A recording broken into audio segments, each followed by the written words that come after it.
저는 지금으로부터 3년 전에 지금의 제 아내를 만나게 되었죠. 제게는 너무 과분할 정도로 예쁘고 어린 여자친구가 생겨서 행복할 따름이었죠. 그래서 그랬는지 연애를 하면서 사소한 문제들에 대해서 너무 쉽게 지나치기도 했던 것 같습니다. 여자들이 남자들보다는 정신연령이 더 높고 어른스럽다고 말들은 하지만 확실히 9살이 어린 여자친구는 어리다는 느낌이 종종 들었었죠. 사회 경험이 없어서 그런 건지 돈에 대한 개념도 없는지 제 신용카드를 줬는데 적게는 최소 200만 원에서 많이 쓸 때는 1000만 원 가까이 쓴 적도 있었습니다. 나름대로 여유가 있었기에 심각한 문제까지는 아니라고 착각을 했었죠. 그래서 그렇게 많이 썼을 때는 은근슬쩍 잘못된 걸 지적해줬더니 알겠다고 하더라고요. 하지만 괜찮아졌나 싶더니 자연스럽게 또다시 사용 금액이 올라가더군요. 그렇다고 카드를 도로 뺏을 수도 없었고 여자친구와 헤어질 수도 없었습니다. 제가 너무 사랑했었기에 대부분의 모든 것들이 용서가 되더라고요. 그리고 결혼하고 나서 아이도 낳고 하면 경제적으로 더 조심하는 여자가 되겠지라고 생각했었죠. 또 문제가 됐던 건 밤낮 가릴 거 없이 하루 종일 울려대는 카톡 메시지였죠. 여자친구가 대학교를 다니고 있었을 때인데 어떻게 연락처를 알고 연락이 오는 건지 별의 별 남자들이 다 찝쩍대더라고요. 물론 여자친구가 인기가 많은 건 남자친구로서 으슥할 수 있는 건 맞았지만 이것도 한두 번이지 연애하는 동안 매일같이 겪으니 스트레스가 너무 많이 쌓이더군요. 그렇다고 여자친구가 답장을 하지 않고 무시하는데 뭐라고 할 수도 없는 노릇이었죠. 하지만 나중에 다시 언급되겠지만 결혼을 하고 나서 이 문제로 인해서 결국에는 큰 문제가 생겨버리고 말았습니다. 아내와 저는 사소한 문제들을 뒤로하고 1년 동안의 연애를 하고서 여자친구에게 프러포즈를 했습니다. 예상대로 여자친구도 저와의 결혼을 받아주었고 양가 어른들을 만나 뵙고 인사를 하려고 상견례를 잡았죠. 그리고 그날 처음으로 마주한 장모님의 모습에 기겁을 할 수밖에 없었습니다. 솔직히 충격 그 자체였었죠. 어느 누가 장모님을 그렇게 생각할까 싶었는데 저희 부모님도 저와 마찬가지로 놀라신 듯한 표정으로 쳐다보고 계시더라고요. 당황스러운 상황을 뒤로하고 식사를 하면서 이야기를 들어보니 장모님이 어린 나이에 철이 없으실 때 제 여자친구를 낳게 되셨고 저와의 나이 차이가 겨우 11살밖에 나지 않더군요. 제게 있어서 아내와 장모님 나이 차이가 위나 아래로나 별로 차이가 나지 않는 거였습니다. 하지만 장모님과 저를 놓고서 겉으로 보면 제가 오히려 더 나이가 많아 보일 정도였습니다. 그동안 여자친구가 왜 이렇게 예쁘고 동안인가 했더니 어머니를 닮아서 그랬던 거구나 싶더군요. 그렇게 상견례 자리는 서로가 기분 좋게 이야기는 오고 갔지만 장모님께서는 내심 걱정이 많이 되셨던 것 같더라고요. 아내와 제가 나이 차이가 많이 나서 아내가 저를 제대로 이해하고 감당은 할 수가 있을까 하는 그런 생각들이 있으셨던 거죠. 심지어 저희 장모님은 이른 나이에 결혼을 실패하신 미혼모셨기 때문에 더 그랬던 것 같습니다. 장모님께서도 제 여자친구처럼 어린 나이에 섣부른 판단으로 결혼을 하게 되었고 제 아내를 낳으셨는데 결국에는 그 결혼 기간이 오래가지 못해서 좋지 않게 끝나버리고 말았던 거죠. 그래서 걱정이 더 크시다는 걸 알 것 같았고 그 마음이 잘 헤아려졌습니다. 저는 장모님께 말했습니다. 제가 나이에 비해 나름대로 산전수전 다 겪어봤고 나이도 많은 제가 여자친구를 잘 이해해주면서 예쁘게 살겠다고 했고 저를 믿고 맡겨달라고 말씀을 드렸죠.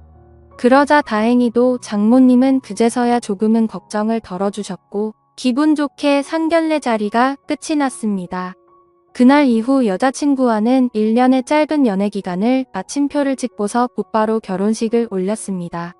그야말로 누가 보더라도 초고속으로 결혼을 한 거였죠. 요즘에는 10살 정도 차이 나는 커플들이 흔하다 싶을 정도로 많았는데 그런 커플들을 보면 인꼬 부부들처럼 잘들 사니까 크게 문제될 거라는 생각은 없었습니다. 그러나 그런 이상과 현실은 너무나도 다르다는 걸 알기까지 그리 오래 걸리지가 않았죠. 처음에 1년 동안은 다른 사람들과 다름없이 행복하게 잘 지냈습니다. 하지만 결혼 전부터 문제였던 다른 남자들의 연락이 문제였던 거죠. 함께 지내다 보니 잠이 막 들려고 하다가도 새벽에 울리는 휴대폰 소리에 깨는 경우가 생기다 보니 짜증이 났습니다. 그것도 급한 연락도 아니고 별것도 아닌 걸로 유부녀에게 추근덕대는 남자들의 연락이니 당연히 화가 날 문제가 아닐까요? 솔직히 결혼을 하게 되면 이런 문제가 없을 거라고 생각을 했고 여자친구도 단호하게 잘 거절할 거라고 생각을 했습니다. 그래서 지나가는 말로 몇 번을 말해봤었는데 소용이 없더라고요. 휴대폰 연락처를 바꾸라고 하면 어릴 때부터 쓰던 번호라서 그럴 수가 없다고 했고 개인적으로 하는 소셜 계정이라도 없애면 덜하지 않겠냐고 하니까 그러기가 싫다더군요. 왜 가정주부가 그런 것까지 굳이 하려고 하는 건지 물어보니 어린 나이에 시집와서 이런 거라도 안 하면 우울증이 올 것 같다더라고요. 아내의 그 말이 너무나도 황당했습니다. 결혼 전에는 또래 친구들이랑 놀기 싫고 빨리 결혼해서 화목한 가정을 이루고 싶다더니 말이죠. 심지어 정말 다른 사람들과 비교했을 때 부족할 거 전혀 없게 다 해줬다고 생각했는데 너무 큰 배신감이 들었습니다. 저는 아무리 많이 벌어도 한 달에 300만 원을 쓸까 말까인데 아내는 한 달에 평균 700만 원은 넘게 쓰면서도 우울할 수가 있는 거구나 싶더군요. 그래서 그냥 사소한 다툼으로 문제를 키우기 싫어서 그냥 넘어가려고 마음을 먹었습니다. 그나마 바람이라도 피지 않는 게 어디겠냐? 라며 생각을 하고 참았었는데 제가 너무 멍청했던 거죠. 그날 이후로 평소와 다름없이 지내던 중 회사 미팅으로 인해서 백화점을 갔던 날 결국 사건이 터지고 말았습니다. 그 백화점은 평상시에 아내가 자주 가던 곳이었기에 혹시라도 아내가 오늘도 그곳에 왔으면 같이 밥이라도 먹으려고 어디냐고 연락을 했더니 집이라고 하더라고요. 그래서 알겠다고 대답을 하고 나서 백화점 직원과 회의를 시작했고 1시간 정도 뒤쯤 회사로 가려고 하는데 익숙한 모습이 보이더군요. 혹시나 하는 마음에 자세히 보니 제 아내가 맞았습니다. 그것도 옆에는 누가 봐도 잘생기고 키가 큰 훈훈한 젊은 남자와 말이죠. 순식간에 피가 거꾸로 솟는 기분에 당장 뛰어가서 난리를 치고 싶었지만 옆에는 미팅을 같이 한 백화점 직원과 제 회사 직원이 있었기에 그럴 수가 없었습니다. 저는 두 사람에게 급한 일이 생겼다고 말하고는 자리를 피해서 조용히 아내를 뒤따라갔죠. 일단 제가 오해를 하는 걸 수도 있고 나중에 혹시라도 모른다는 마음에 증거를 확보하려고 사진을 찍었습니다. 제발 제가 착각하는 거라고 믿고 싶었지만 그런 바람은 이루어지지가 않더군요. 잠깐 동안 따라다녔지만 마치 연인처럼 팔짱을 끼는가 하며 남자 신발부터 시작해서 화장품이며 옷을 사서는 죄다 그 남자에게 선물을 하고 있더라고요. 그것도 제가 열심히 일해서 번 돈으로 말이죠. 그동안 제 것을 종종 사왔기에 카드 내역을 보면서도 단 한 번도 의심을 해본 적이 없었습니다. 그렇게 아내와 그 남자는 백화점 쇼핑을 마치더니 겁을 상실해버린 건지 너무나도 자연스럽게 팔짱을 낀 채로 엘리베이터로 향하더군요. 솔직히 그때 많은 고민을 했습니다. 분노가 머리끝까지 치밀어 올라서 당장 달려가서 난리를 칠까도 생각했지만 이혼을 해야겠다라는 생각이 들었기에 억지로 참으면서 따라갔습니다. 다행인지 아닌 건지는 참 모르겠지만 그 둘은 다른 연인들처럼 데이트를 하는 것 같더니 밥을 먹고서 각자 헤어지더군요. 아내가 집으로 들어가는 걸 확인하고 나서 차에 앉아서 한참 동안을 고민했습니다. 증거가 충분하지 않은 마당에 지금 모든 걸 밝혀버릴지 아니면 무조건 이혼한다는 생각으로 확실한 증거를 수집할지 말이죠. 그런데 그런 증거를 수집하는 걸 상상만 해도 정신이 나갈 것 같더라고요. 결국 도저히 이대로는 참을 수가 없어서 곧바로 집으로 들어가서 아내를 불렀습니다. 무표정으로 차분한 목소리로 부르는 게 이상하다는 걸 눈치챘는지 아내는 제 눈치를 살피더군요. 그래서 저는 지금부터 내가 하는 이야기에 거짓말을 조금이라도 한다면 우리 사이는 끝이라고 못을 박았습니다. 그리고 나서 아침에 찍었던 사진들을 보여주면서 이 남자 누구냐고 물어봤죠. 그러자 아내는 정말 미안하답니다. 그런데 생각하는 그런 오해할 짓은 절대로 하지 않았다고 하더군요. 그동안 아내는 집에서 가정주부로 살면 마냥 행복할 줄만 알았답니다. 그런데 집에서만 지내다 보니 너무 우울증이 심해졌고 그러다가 메시지를 주던 한 남자와 이야기를 했답니다. 결국 그러다 호감이 가서 연락을 주고 받았지만 오늘 만난 게 두 번째였고 그 남자와 아무런 일도 없었다고 하더라고요. 솔직히 그 말이 믿고는 싶었지만 바보같이 온전히 다 믿을 수가 없어서 말했습니다. 너는 겨우 두 번 만난 사람한테 저런 명품들은 선물하냐고 물어봤죠. 그러자 아내는 자신이 너무 돈에 대해서 별 다른 생각이 없었던 것 같았다고 하더군요. 그냥 아무런 생각도 없이 선물을 해준 건데 지금 생각해보니 제정신이 아니었던 것 같답니다. 저는 그래서 단호하게 무표정으로 대답을 했죠. 이미 우리는 신뢰가 깨져서 예전처럼 믿고 지낼 수가 없을 것 같다고 말했고 이혼하자고 했습니다. 그제서야 아내는 상황의 심각성을 깨달았는지 울면서 말했죠. 거짓말 없이 전부 솔직하게 말했는데 왜 그러는 거냐며 두 번 다시는 이런 일 없을 테니까 한 번만 용서해달라고 했고 제 바램대로 개인 소셜 계정도 지울 거고 연락처도 다 바꿔버린다고 하더군요. 그리고 카드도 사용하면 오해할 일 없게 카드 내역 전부 보라고 하면서 울더라고요. 솔직히 너무 많이 사랑했었기 때문에 이혼을 한 번도 생각조차 못 해본 터라 저도 너무 당황스러웠습니다. 그래서 어떻게 하는 게 맞을지 한참을 고민하다가 아내의 눈물에 마음이 약해져서 결국 용서를 해주게 되었죠. 그래도 그날부터는 많은 부분들이 달라지기 시작했습니다. 아내는 약속했듯이 번호도 바꾸고 소셜 계정도 지워버렸고 지나친 카드 사용도 줄어들었죠. 그리고 우울한 마음을 없애고 요리를 배울 거라며 장모님 댁을 자주 왕래하더라고요. 하지만 그런 모습에도 불구하고 제 깊숙이 자리 잡은 의심은 절대로 사라지지가 않았습니다. 아내의 말대로 장모님 댁을 가는 게 맞는지 몰래 따라가 본 것도 수차례였으니 말이죠. 아무튼 그렇게 겉으로는 아무렇지 않은 척 생활을 하던 중 아내는 임신을 하게 되었습니다. 그 소식을 듣고부터는 아내에 대한 의심도 많이 줄어들었던 것 같고 예전처럼 아낌없이 잘 대해줬죠. 그리고 날이 갈수록 평소에도 장모님을 잘 따르던 아내는 신체적인 변화들이 생겨나자 그 이전보다도 더욱 많이 장모님을 찾았고 아내가 장모님 댁을 가는 횟수보다도 장모님께서 저희 집으로 찾아오시는 경우가 더 잦아지셨습니다.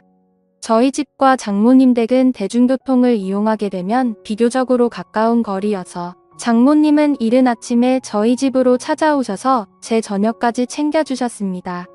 뭔가 기분이 참 묘하더라고요. 무슨 미모의 여배우가 와서 밥을 차려주는 기분인데 장모님은 음식 솜씨도 너무 훌륭하셨죠. 저는 그렇게까지 해주시는 장모님을 보면서 늘 감사했습니다. 그렇게 하루하루를 지내다 보니 아내가 임신 8개월이 넘었을 때부터 우리 부부는 갑자기 싸움이 잦아졌습니다.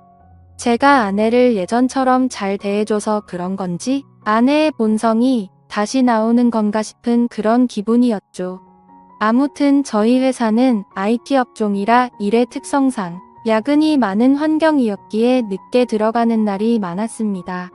그럴 때면 아내는 제게 온갖 짜증을 내면서 화를 내더라고요.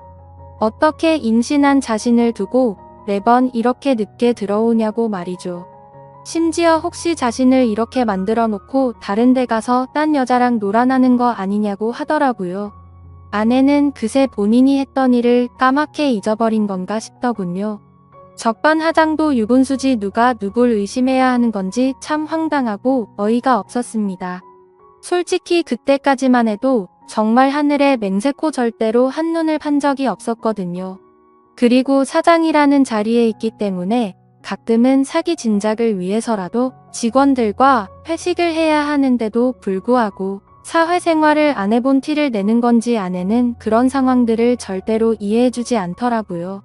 그냥 회사 일부터 시작해서 집안일까지 일부러 시비를 거는 거 아닌가 하는 생각까지 들었습니다.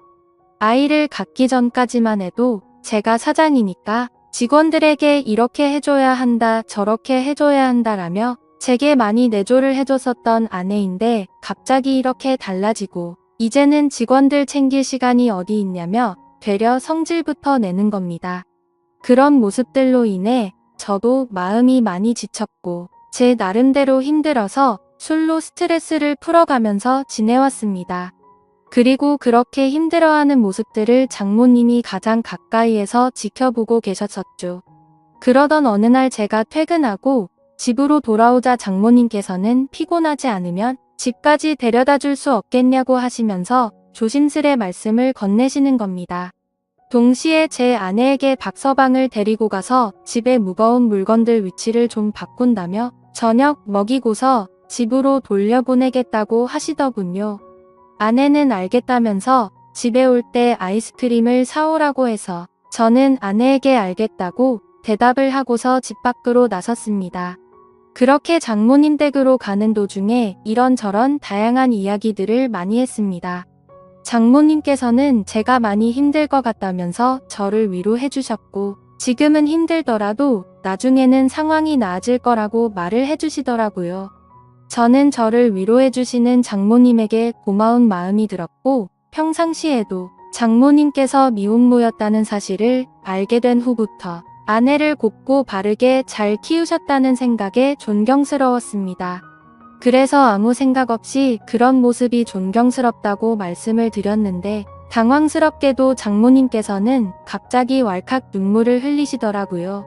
그러시면서 왜 미혼모가 되었는지에 대한 이야기들을 해주시고 왜 혼자서 딸을 키워왔는지 그런 많은 이야기들을 해주시더라고요. 저는 그런 장모님을 보면서 어린 나이 때부터 마음고생이 심하셨겠구나 생각도 들었고 장모님이 이제는 제게 마음을 많이 열어주셨구나 라는 생각을 하였습니다. 그리고 그런 이야기를 듣고 있자니 저도 덩달아 마음이 아팠고 아직도 여자같이 여린 장모님을 보면서 묘한 감정이 생겨나더라고요. 그렇게 그날은 장모님 댁으로 가서 식탁과 TV 선반대를 옮겨드렸고 비빔국수를 얻어먹고서 집으로 돌아왔습니다. 하지만 그날 이후로 장모님과 저와의 사이에서 문제가 생겨났습니다. 점심에 매일 밖에서 음식을 사서 챙겨 먹는 걸 말씀드렸는데 그런 저를 안쓰럽게 생각해 주셨는지 장모님은 매일같이 도시락을 직접 싸서 제게 가져다 주셨습니다. 장모님은 딸애 보려고 집에 가는 길에 들려서 주는 거라고 말씀하셨지만 제가 운영하는 회사는 저희 집과는 버스로 세정거장 더 멀리 떨어져 있었습니다. 그래서 처음에는 장모님의 수고스러움에 부담스러운 마음도 있었지만 어느 순간부터는 장모님과 점점 더 가까워졌고 그런 일상들이 당연하게 여겨지더군요. 그러다 보니 오늘은 무슨 반찬을 갖다 주실까라는 생각도 하고 저도 모르게 장모님을 기다리고 있더라고요. 그리고 그런 나날들을 보내다 보니 경비실에 계신 분들과 청소하는 분들이 사모님이 이렇게 정성스럽게 도시락을 매일 갖다 주시냐며 사모님이 연예인처럼 미인이시다라고 하시더군요. 아마도 주변 분들이 볼 때는 당연히 부부 사이라고 봤을 것 같습니다. 장모님의 외모는 너무 동안에다가 저와 나이 차이도 많지 않았고 미모도 연예인처럼 훌륭하셨으니깐요. 심지어 어떤 장모님이 이렇게 매일같이 도시락을 싸서 직접 갖다 줄 거라고 상상이나 할까요? 저는 아내와 연애할 때부터 결혼해서까지 이렇게 따뜻한 배려를 받는 건 처음이었고 정말 아내와 장모님의 행동이 비교가 되면서 뭔가 모를 마음이 들더라고요. 아무튼 그렇게 시간은 흘러갔고 저와 아내 사이에서 아이가 태어났습니다. 하지만 믿음이 깨지지 않을 거라고 수천 번을 생각했지만 그때부터 또다시 의심이 커져갔죠. 누가 보더라도 아이의 생김새가 아내도 닮지 않았고 저와도 너무나도 달랐기 때문입니다. 물론 조금 더 커봐야 알 수 있다고는 하지만 의심보다는 확실한 게 좋다고 생각을 했고 저는 조용히 유전자 검사를 의뢰하게 되었죠. 그렇게 아내는 아무것도 모른 채 아이를 낳고 산후조리원에 있었고 그동안 저는 혼자서 집에 있어야 했습니다. 아내의 몸이 약한 편이라 남들보다 더 길게 해서 3주 동안 그곳에서 지내기로 했고, 그러면 그 오랫동안 제가 밥도 제대로 못 챙겨 먹겠고 살림도 제대로 안 되겠다며 장모님과 아내가 말하더군요. 그렇게 여차저차 아내가 퇴원하고 집으로 돌아올 때까지 당분간은 장모님께서 저희 집에서 생활을 하시기로 했습니다. 유전자 검사 결과가 나오기까지 비밀로 하기 위해서 평상시와 다름없이 행동했습니다. 첫째 날에는 산후조리원에서 밤 늦게까지 있다가 집으로 돌아와서 별 다른 일이 벌어지지 않았는데, 둘째 날에는 결국 일어나서는 안 될 일이 벌어지고야 말았습니다. 그날은 첫째 날보다 일찍 집으로 들어갔는데 장모님이 민소매에 굉장히 짧은 반바지에 편한 차림으로 청소를 하고 계시는 겁니다. 그 모습을 보는 순간 저는 정말 깜짝 놀라버렸습니다. 사실 말이 장모님이지 40대 초중반의 장모님은 밖에서 보면 어느 남자들이나 뒤돌아 볼 만큼 미모가 훌륭했고 관리를 잘하셔서 20대 못지않은 몸매셨죠. 장모님이 아니라 다른 여자였다면 이렇게 놀라지도 않고 아마도 계속 몰래 쳐다보았을 정도입니다. 하지만 장모님의 그런 광경을 보기에는 너무 부담스러웠고, 그렇다고 또 장모님을 보고 옷 좀 단정하게 입어주시면 안 되겠습니까? 라고 하기에는 너무 버릇이 없던 거였죠. 결국 저는 조심스럽게 놀란 마음을 진정시키고 눈을 돌린 채 얼른 제 방으로 들어갔습니다. 그렇게 장모님은 집 여기저기를 한참 청소를 하시더니 저녁 식사를 차릴 테니 얼른 씻고 나와서 식사를 하라고 하시더군요. 그렇게 저는 샤워를 하러 들어갔고 장모님과 단 둘이 집에 있는데 이렇게 샤워를 하고 있자니 뭔가 기분이 묘하고 기분이 싱숭생숭하고 묘한 생각이 들기까지 하더라고요. 저는 샤워를 마치고 장모님과 저녁 식사 자리를 가지면서 밥을 먹고 있었습니다. 장모님은 그동안 딸이 임신하고부터 아내가 그동안 저에게 했던 행동들에 대해서 이해해 주라면서 미안하다고 사과를 하시더라고요. 저는 충분히 이해한다며 걱정 말라고 말씀을 드렸고 장모님과 저는 그렇게 이런저런 얘기를 나누면서 식사를 하고서 맥주를 한잔 하였습니다.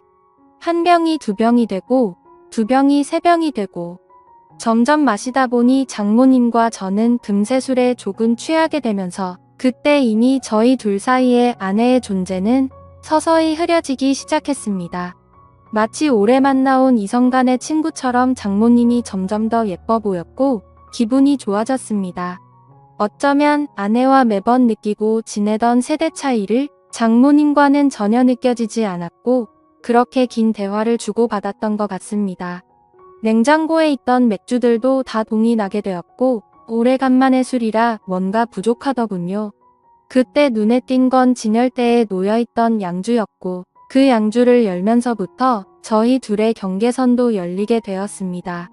40대 초중반의 나이에 얼굴은 30대 못지않고 또 몸매는 20대도 부럽지 않을 만큼의 장모님은 누가 봐도 관리를 잘했기에 그동안 저도 몰래 키워왔던 제 마음이 저도 모르게 생겨나기 시작했습니다. 술에 잔뜩 취해버려서 식탁에 엎드려 자고 있는 장모님을 보고 있는데 정말 피부가 뽀얗고 잡티 하나 없이 너무 예뻐 보였습니다. 그래서 저도 모르게 아내가 아니라 장모님을 만났으면 어땠을까요? 라고 했고 잠들어 있는 장모님을 앞에 두고 모든 사실을 터놓고 하소연을 했죠. 결혼 후에 아내에게 있었던 일에 대해서 말을 했고 믿음이 없어졌다는 사실과 장모님의 행동들이 너무 설레어서 이제는 내 감정과 마음을 모르겠다는 말을 했습니다. 그리고 결정적으로 유전자 검사를 했다는 사실까지 말을 해버린 거죠. 그 말을 꺼내고 나서는 아차 싶어서 봤지만 아무런 미동조차 없는 장모님을 보면서 안심을 했고 더 이상 실수를 해서는 안 되겠다 싶어서 방으로 들어가서 잠을 잤습니다. 그리고 다음날 일어나서는 사위로서 해서는 안 되는 말과 유전자 검사를 했다고 말한 기억이 들면서 깜짝 놀랐습니다. 혹시나 하는 마음에 얼른 거실로 나가보니 장모님은 전날에 술을 너무 마셔서 기억이 없다면서 정리가 안 된 술자리를 정리하고 계시더군요.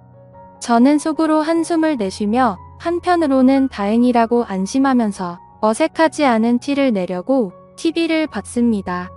그날은 아내 출산으로 인해 회사를 쉬고 있어서 집에 있었는데 점심때가 다 되어서 장모님은 아내에게 다녀온다며 집 밖으로 나가셨습니다.